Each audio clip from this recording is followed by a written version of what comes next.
할렐루야. 우리 옆 사람과 인사하겠습니다. 사랑하고 축복합니다. 사랑하고 축복합니다. 네, 그래도 이 오미크론 이 심한 이 시대 가운데 우리가 이렇게 나와서 주님을 예배할 수 있는 것조차 하나님의 은혜임을 고백합니다. 오늘은 사무엘상 2장 17절 말씀으로 나의 예배가 중요한 이유라는 제목 가지고 함께 말씀을 나누겠습니다. 여러분은 예배가 무엇이라고 생각하십니까? 예배가 뭘까요? 우리가 주일마다 예배를 드리고 있고, 또 어떤 분들은 수요 예배, 금요 예배, 새벽 예배, 이런 예배를 끊임없이 드리고 있는 우리인데, 또 이 가운데 수십 년 동안 예배를 드리신 분도 계시고, 불과 예배를 시작한 지 1년도 안 되신 분도 이 자리에 있습니다. 그런데 주일날 교회에 와서 1시간 예배에 참여하고 집으로 돌아가는 것만이 진정한 예배라고 우리가 정의를 내릴 수는 없습니다. 우리에게 가장 중요한 것은요, 예배입니다. 예배는 나에게 있어서 최고의 가치를 하나님께 두는 것이죠. 나의 최고의 가치, 내가 가장 가치 있게 여기는 것을 하나님 앞에 드리는 것을 예배라고 할 수 있습니다. 하나님을 믿는 자로서 당연히 드려져야 하는 것이 예배이고, 우리는 예배를 통해 하나님을 만나게 됩니다. 그렇죠? 하나님을 만날 수 있는 방법은 예배를 통해 만날 수 있고, 예배를 통해 하나님 앞에서 내가 누구인지를 깨달을 수 있게 되죠. 또 내가 예배를 통해서 하나님 앞에서 나의 역할은 과연 이 땅에서 무엇일까라는 것도 우리는 발견할 수 있게 됩니다. 그래서 우리 삶에서 예배는 너무나 중요하다고 할 수 있습니다. 더 중요한 것은 교회에서의 예배와 삶에서의 예배의 삶이 구분되어지면 안 됩니다. 교회에서 드려지는 예배를 통해 교회 밖에서 삶으로 드려지는 예배가 이어져야만 합니다. 근데 또 중요한 것은 예배를 열심히 참여하는 것도, 또 드리는 것도 너무 중요하지만 더 중요한 것이 있습니다. 그것은 제대로 예배를 드려야 된다는 것입니다. 제대로. 열심히 드리는 것도 좋지만 제대로 드려야 할 줄 안다는 것이죠. 여러분, 성경에 보면 마르다와 마리아의 이야기 아시죠? 그렇죠? 언니는 예수님을 맞이하며 열심히 음식을 준비했지만 동생은 예수님의 밑에서 예수님 말씀을 듣기를 원했습니다. 그런데 그 언니가 화가 나서, 그 모습을 보고 화가 나서 예수님에게 말을 하죠. 예수님, 제 동생 좀 보세요. 저는 열심히 일을 하는데 제 동생은 저 밑에서 예수님과 대화를 나누고 있습니다. 혼내켜 주세요. 뭐 이런 식으로 대화를 나눴던 것이죠. 그런데 예수님은 전혀 다른, 그 언니의 의도와는 전혀 다른 대답을 하셨습니다. 오히려 동생을 칭찬하셨던 것입니다. 열심히 무엇인가를 하는 것도 중요하지만 제대로 해야 된다는 거예요. 제대로라는 말은요, 철저하게 하나님이 원하시는 예배의 방법과 예배의 모습이 이 가운데 나타나야 된다는 것이죠. 아무리 교회를 열심히 다니고 예배를 참석한다고 하지만 예배의 중심이 하나님께 있지 않으면 그 예배는 하나님께서 절대 기뻐받지 않으신다는 것을 우리가 깨달아야 됩니다. 우리가 잘 아는 대로 창세기에 가인과 아벨이 나오죠. 그래서 그 둘은 예배를 드렸어요. 하나님께서 아벨의 예배는 받으셨지만 가인의 예배는 받지 않으셨습니다. 그러니까 누군가의 예배는 받지만 누군가의 예배는 받지 않으신다. 이 말은 내가 하나님이 원하시는 방법과 의도대로 제대로 예배를 드려야 된다는 것을 우리가 알 수 있는 것입니다. 하나님께서는 중요하게 여기시는 것이 우리가 드리는 예배의 중심이 어디에 있느냐입니다. 예배의 중심이 어디에 있느냐. 사랑하는 여러분, 이 예배 가운데 또는 내가 섬기는 모습 가운데 중심이 하나님께 있으십니까? 여러분, 예배의 중심이 하나님께 있으십니까? 우리의 예배의 중심이 하나님께 있지 않다면 그때부터 우리의 신앙은 문제가 생길 수밖에 없습니다. 어떠한 외부적인 환경의 요인과 또 다른 문제로 인해서 나의 신앙의 문제가 찾아오는 것이 아니라 내가 드리는 이 예배와 예배의 삶 가운데에 그 중심이 무너져 버리면 그때부터 나의 신앙은 흔들리기 시작한다는 거예요, 여러분. 그러니까 누군가 저 사람 때문에 내 신앙이 무너졌어요. 저 환경 때문에, 내가 어떻게 보면 저 직업 때문에, 뭐 이런 우리의 가정 때문에 라는 여러 가지 요인이 있을 수 있겠지만 가장 근본적인 요인은요, 내가 예배를 드릴 때 중심을 주님께 올바르게 드리지 않는 것에서부터 나의 신앙의 위기는 찾아온다는 것입니다. 그렇게 되면 예배를 통해 내가 높아지려 하고 섬김과 희생을 통해 내가 드러나길 원하게 될 것입니다. 그래서 오늘 본문 말씀은 우리에게 너무나 중요합니다. 오늘 말씀을 통해서 우리의 예배가 왜 중요한지, 그리고 어떤 모습으로 우리가 예배에 임해야 되는지를 우리가 함께 나누길 원합니다. 자, 오늘 본문 말씀에는 엘리라는 사람이 나옵니다. 엘리, 여러분 들어보셨죠? 엘리.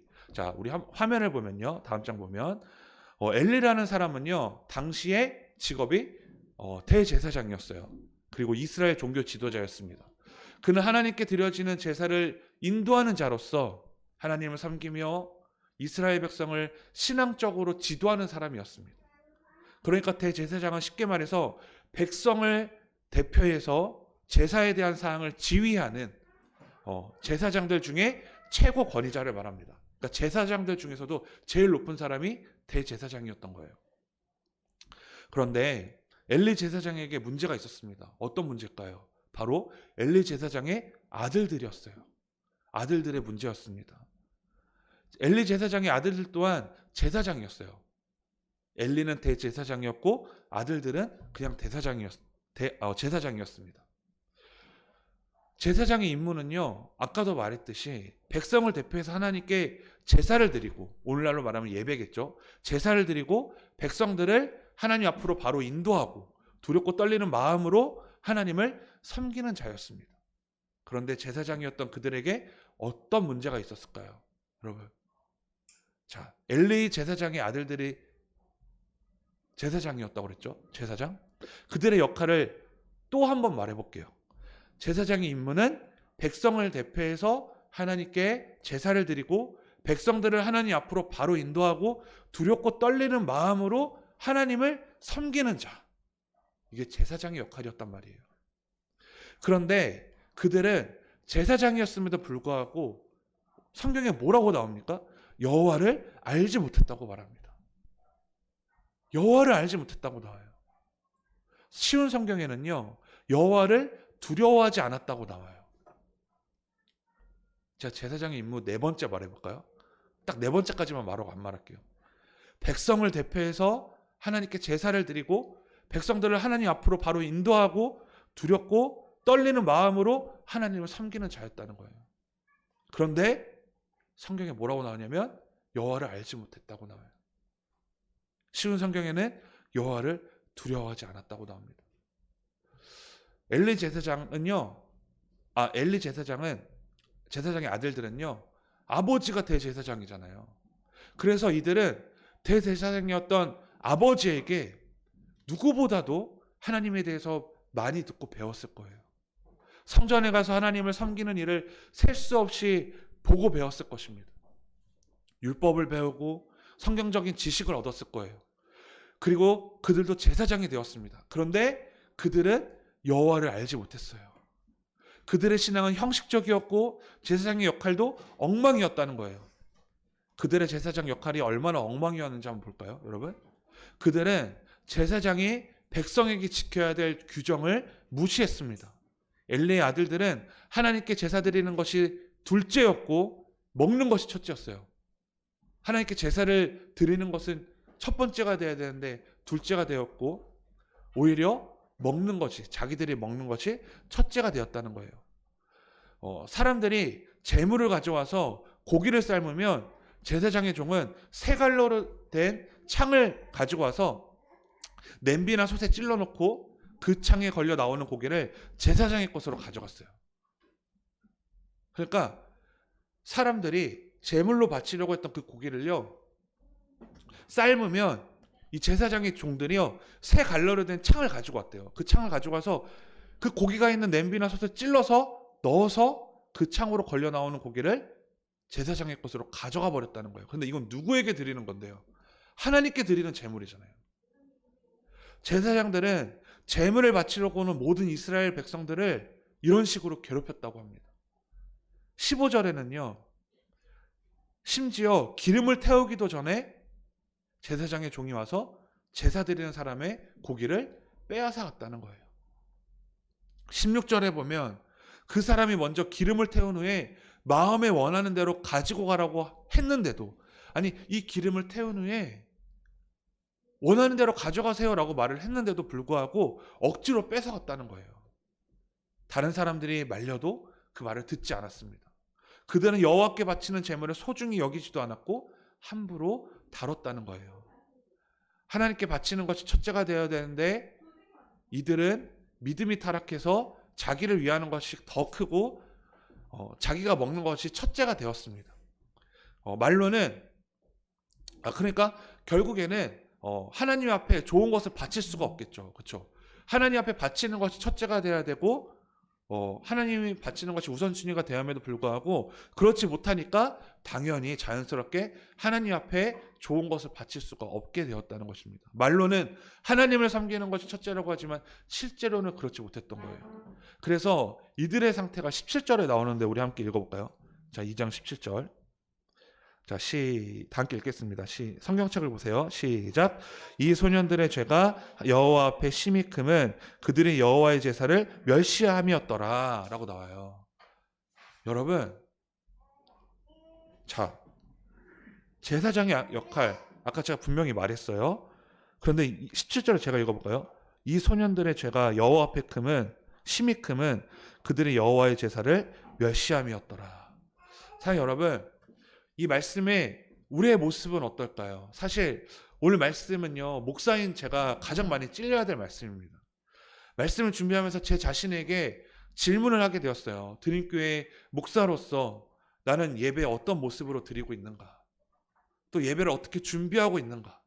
혹시 그저 나 하나만 잘 되면 된다는 생각을 하고 있지는 않는가? 사랑하는 여러분, 하나님의 백성은 마땅히 하나님과의 관계를 바로 맺으려고 힘써야 됩니다. 여러분, 하나님과의 관계를 바로 맺으려고 힘써야 된다는 거예요. 그냥 주일날 와서 예배에 참석하는 것에서 더 나아가서 내가 교회에 있지 않더라도, 내가 공예배 드리지 않더라도 나의 삶은 하나님과의 관계를 바로 맺기 위해서 노력해야 된다는 거예요. 나의 육신의 문제만 잘 되게 하려고 노력하는 것은요, 하나님을 위한 예배보다 자신의 육신에 대한 문제를 더 크게 여긴 것으로서 하나님을 향한 예배를 멸시하는 것임을 여러분 잊지 않아야 됩니다. 자, 이 밖에도 엘리의 아들들의 잘못은 사무엘 2장을 통해 알 수 있는데 우리 화면 한번 볼까요? 자, 엘리의 아들들이 어떤 잘못을 했는지.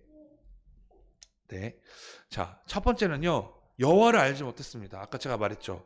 자, 12절에 제가 읽을게요. 엘리의 아들들은 행실이 나빠 여호와를 알지 못하였더라. 여호와를 알지 못했다고 했고요. 두 번째, 여호와의 제사를 멸시했대요. 제사장의 역할이 제사를 드리는 자인데 여호와께 드리는 제사를 멸시했다고 나와요. 17절 제가 읽을게요. 이 소년들의 죄가 여호와 앞에 심히 크면 그들이 여호와의 제사를 멸시함이었더라.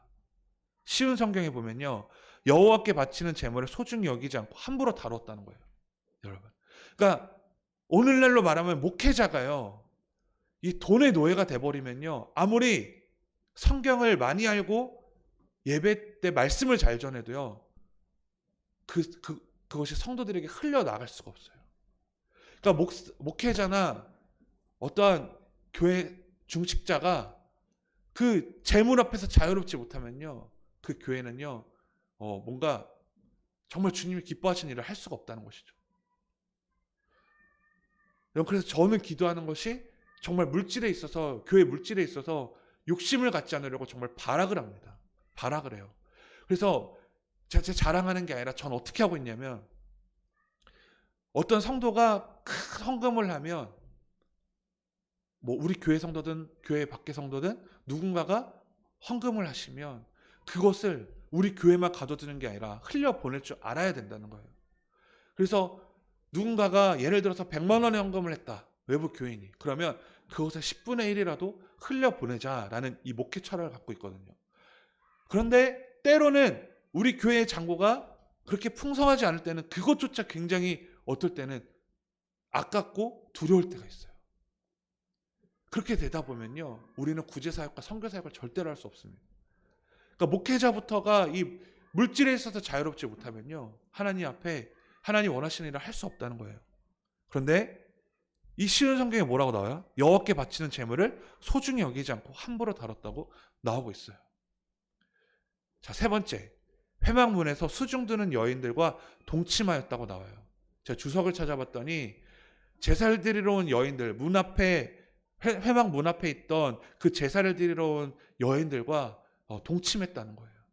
이게 얼마나 큰 잘못입니까? 누가요? 제사장이었던 엘리의 자녀들이요. 또 네 번째, 아버지의 말을 듣지 않았어요. 아버지가 이 제사장인 아들들이 이렇게 잘못을 범하니까 아버지가 그렇게 하지 말라고 강력하게 말했음에도 불구하고 이들은 아버지의 말을 듣지 않았습니다. 그러자 결국요, 어떻게 되는지 이제부터 중요해요. 하나님께서는 엘리 가문에 대해서 심판을 예고하셨어요. 제사장의 역할을 감당하지 않고 하나님께 드리는 제사를 멸시한 죄 때문에 엘리의 가문은 하나님의 심판을 받게 되는데, 자, 그 심판의 내용이 31절부터 35절에 나와요. 자, 그 심판의 내용을 한번 볼게요. 자, 화면 볼까요? 자, 네, 심판의 내용은요. 첫 번째, 31절부터 32절에 보면요, 엘리 집안에 오래 사는 노인이 없게 하겠다라고 말씀하셨어요. 제가 31절부터 32절 볼게요. 읽을게요. 자, 2장 31절부터 32절. 보라, 내가 내 팔과 내 조상의 집 팔아 끊어 집을 팔아 지파를 끊어 내 집에 노인이 하나도 없게 하는 날이 이를지라. 이스라엘에게 모든 복을 내리는 중에 너는 내 처소에 환난을 볼 것이요 내 집에 영원토록 노인이 없을 것이며, 이렇게 나오죠. 이 말씀의 의미는요, 엘리 가문에 태어나는 모든 사람들 가운데 젊은 사람들을 죽게 하겠다는 거예요. 여러분, 죽게 하겠다. 그러니까 노인이 없게 하겠다. 엘리 제사장 아들들의 죄로 인해서 하나님께서 이런 심판을 내리시겠다고 하셨어요. 두 번째, 34절에 보면 엘리 제사장의 아들들인 홈니와 비느하스가 같은 날에 죽임을 당할 거라고 말씀하세요. 34절을 제가 읽겠습니다. 내 두 아들 홈니와 비느하스가 한 날에 죽으리니 그 둘이 당할 그 일이 내게 표징이 되리라. 여러분, 그 엘리의 아들들이 이름이 뭐냐면 홈니와 비느하스 두 아들들이었는데, 이 두 아들이요, 한 날에 죽임을 당할 것이라는 심판을 예고하신 것처럼요, 4장에 보면 두 아들은요, 언제 죽냐면요, 블레셋과의 전쟁에서 같은 날 죽게 됩니다. 저는 이 부분을 보고서 두려움을 가지고 이 말씀을 받아들여야 할 것 같아요. 하나님을 멸시하고 무시하는 자는요, 반드시 심판을 받는다는 거예요. 하나님은 사랑의 하나님이시지만 하나님을 멸시하는 자에게는 심판의 하나님이 되신다는 거예요. 자, 세 번째, 35절에 보면요, 이들은 결국 제사장의 직분을 잃게 되죠. 자, 35절 제가 읽겠습니다. 내가 나를 위하여 충실한 제사장을 일으키리니 그 사람은 내 마음 내 뜻대로 행할 것이라. 내가 그를 위하여 견고한 집을 세우리니 그가 나의 기름을 3장 35절. 네. 내가 나를 위하여 충실한 제사장을 일으키리니 그 사람은 내 마음 내 뜻대로 행할 것이라. 내가 그를 위하여 견고한 집을 세우리니 그가 나의 기름 부음을 받은 자 앞에서 영구히 행하리라. 자, 이 말은 뭐냐면요, 홈니와 비느하스가 이제 제사장에게서 쫓겨나고 다른 사람을 하나님이 세우시겠다는 거예요. 여러분, 그 누가 왔을까요? 그 다음에 사무엘이 왔어요. 사무엘. 하나님께서 34절에 하나님께서 맡겨주신 제사장이라는 직분을 무시하고 멸시한 엘리와 그의 아들들은요, 결국 제사장의 직분을 잃게 되는 심판을 당하게 된다는 거예요. 하나님께 귀하게 쓰임받는 자리를 잃는다는 것은 하나님이 주실 축복도 잃게 된다는 것입니다. 이들은 백성을 대표해 하나님께 제사를 드리고 하나님의 일을 감당하는 귀한 사명을 받았지만 하나님을 멸시하고 자기 자신의 배를 채우려다가 결국 하나님의 심판을 받게 됩니다. 오늘 말씀을 종합적으로 정리해 보면요, 엘리의 아들들은 제사장임에도 불구하고 하나님께 드리는 제사를 멸시할 정도로 하나님을 알지 못하는 자였어요. 이들은 하나님을 두려워하지 않았고 자신의 욕심대로 하나님께 드려져야 할 것을 강제로 탈취했습니다. 구약시대의 제사는요, 하나님께 드리는 오늘날 예배라고 할 수 있어요. 하나님을 믿는 자로서 하나님께 드리는 가장 귀하고 큰 의무는 바로 예배입니다. 그런데 제사장인 엘리의 아들들은 예배를 멸시하고 하나님이 아닌 다른 것을 예배했습니다. 자기 자신이 내키는 대로 했던 거예요. 이것은 죄 중에서도 가장 큰 죄라고 할 수 있어요. 사랑하는 여러분, 오늘날 우리는 어떻습니까? 오늘 말씀을 통해 여러분에게 그리고 제 자신에게 질문하고 싶습니다. 나의 예배는 하나님 앞에서 온전한 예배입니까? 나의 만족을 위한 예배가 아니라 하나님을 위한 자리입니까? 예배를 통해 나의 즐거움을 추구하기 위해 이 자리에 있지는 않습니까? 나의 필요를 채우기 위해 예배하고 있지는 않습니까? 하나님께 영광 돌리기 위함보다 어떤 보상을 받기 위해 이 자리에 있는 것은 아닙니까? 엘리의 아들들은 하나님을 예배하는 것보다 자신의 즐거움과 만족을 채우기 위해 예배했습니다. 그래서 백성들이 하나님께 드리는 제물도 가로챘습니다. 사랑하는 여러분, 우리 모두가 다 조심해야 됩니다. 물론 제물을 가로채지는 않습니다. 그리고 성도들의 헌금도 뺏지도 않죠. 하지만 하나님이 나에게 주신 예배를 소홀히 하는 것, 또 하나님이 나에게 주신 사명을 제대로 감당하지 않는 것은요, 하나님 앞에서 절대로 칭찬받을 수 없는 행동이에요. 엘리의 아들들의 모습을 볼 때 직분을 갖고 있다고 해서 끝이 아님을 알 수 있어요. 제사장이면 뭐예요? 그렇죠? 제사장이면 뭐합니까? 백성들의 재물을 빼앗고 하나님을 멸시하는데 제사장이란 그 직분이 무슨 소용이 있겠어요? 제가 목사지만 성도들을 위해서 기도하지 않고 말씀을 제대로 준비하지 않으며 이웃을 돌보지 않으면서 내 이익만 추구한다면 목사의 직분이 무슨 소용이 있겠어요? 여러분, 제가 어떤 목사님이 저에게 이런 말씀을 하셨어요. 평일날 뭐 하세요? 우리 교회는 제가 부교육자일 때는요, 평일날 진짜 잠을 거의 4시간 정도 자고 교회 출근해서 진짜 거의 책상에 앉아있을 시간이 거의 없었어요. 그 정도로 바빴는데 개척교회 하면서 감사할 일인지 모르겠지만 책상에 거의 앉아있다는 것이죠. 그러니까 교회 매일 출근을 해서 저 좁은 방에 들어가서 있어요, 그냥. 물론 뭐 다른 목사님도 만나고 지방이나 감찰회나 또 설교 준비나 여러 가지 할 일들이 많죠. 그런데 웬만하면 거의 매일 교회 와서 저 자리를 지키고 저 자리에서 합니다. 그렇게 하지 않으면요, 제가 자꾸 다른 곳에 눈을 돌려서 목사님들이라 놀러 다니고 또 뭔가 내 취미 생활을 하러 돌아다니고 오히려 주된 업무가 바뀌어서 내가 내 일을 하면서 시간 날 때만 교회 와서 저 자리를 지킬 것 같아서 정말 어떠한 일이 있어도 교회는 매일 출근하려고 노력하고 있어요. 근데 어떤 목사님이, 좀 나이 많으신 목사님이 저에게 그렇게 말씀하시는 거예요. 너무 잘하고 있다고. 제 입으로 제가 칭찬을 하는데, 칭찬하려고 그 말을 하는 게 아니라 너무 잘하고 있다고. 제가 그 말에 힘을 얻었어요. 깨달은 것은 그때 맞아. 목사가 정말 작은 개척교회이더라도 내 자리를 지켜야지. 그 자리는 교회야. 내가 솔직히 저 시간 많거든요. 여유로워요. 그래서 제 취미 생활하고 헬스장 가고 뭐 스쿼시 배우고 저 운동 엄청 좋아하잖아요. 아무것도 안 해요. 하더라도 밤 늦게 합니다. 아침과 오후까지, 제가 은우를 데리러 가기 전까지는 무조건 교회 와서 기도하고 말씀 준비하고 아무 할 일이 없어도 저 자리에 앉아서 교회를 지키는 거예요.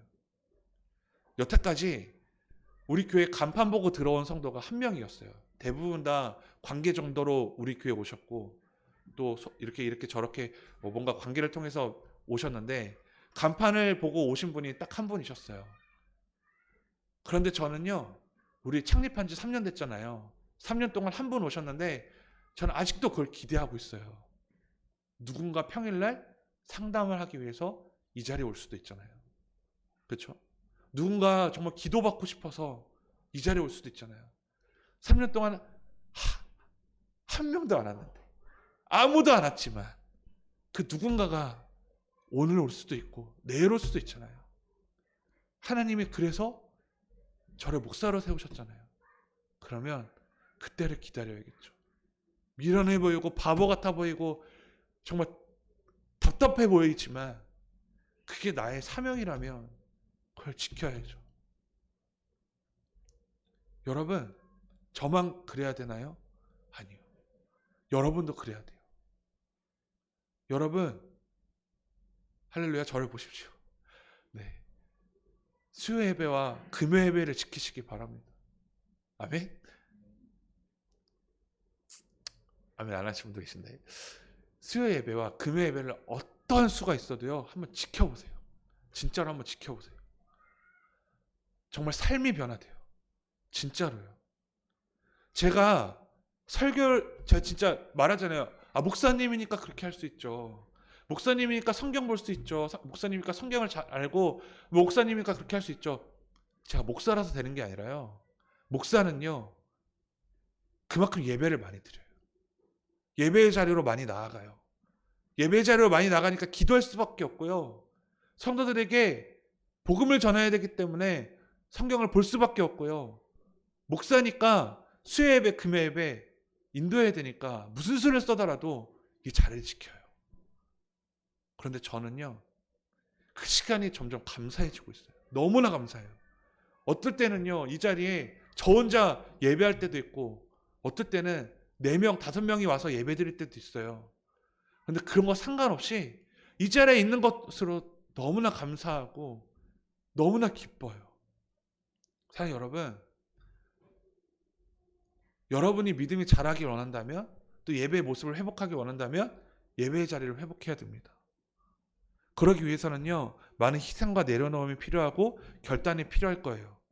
그런데 엘리 제사장의 가문이 그렇게 무너지고 그 자리를 사무엘이 오게 됩니다. 사무엘은요, 엘리 제사장들과 달랐어요. 그의 아들들과 달랐어요. 믿음으로 자라났습니다. 경건하고 믿음 좋은 일꾼으로 자랐어요. 그리고 이스라엘 역사상 충실하고 믿음이 좋은 일꾼으로 쓰임을 받는 축복을 얻습니다. 우리의 예배가 중요한 이유는 하나님은 신실한 일꾼을 일으키셔서 역사하시기 때문입니다. 제가 사역을 하면서 제가 직접 경험한 것만 말씀을 드리자면, 하나님 앞에서 예배에 성실한 사람은 하나님이 분명히 책임지신다는 거예요. 하나님이 책임지시는 조건은 그들의 믿음과 예배의 모습입니다. 하나님이 사용하시는 사람은 재물이 많고 능력이 많고 명예가 높은 사람이 쓰임받는 것이 절대로 아니었어요. 재물이 없어도, 능력이 없어도, 명예가 높지 않아도 하나님은 성실한 사람을 사용하십니다. 그래서 그 사람에게 하나님의 능력을 주셔서 하나님의 이름을 알리게 하십니다. 나의 예배 가운데에 성실함이 있기를 간절히 소망합니다.